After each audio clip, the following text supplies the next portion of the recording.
মোহাম্মদ হানিফা ইমামের সুখে বিলাপ করিবার বয়ান।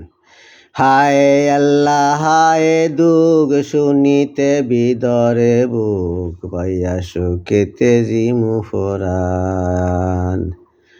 মদিনা যাইতে মুই আসিলে কো মনে, নহালে বিড়ম্বনা হইলা নিরঞ্জনে।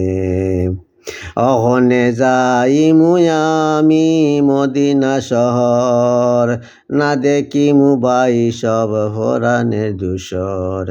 হেন মাই নীলায় আল্লাহ হাসন হুসন, আমারে রাখিলায় আল্লাহ কিসের কারণ। এই সুগে দিলেন না তো দয় হলে বর, কি সাইয়া বঞ্চি মুই আমি মদিনা শহর। খান্দিতে খান্দিতে সাহাতির হইলা শীত, পত্রর সমাচার হইন আকবরের বিদিত।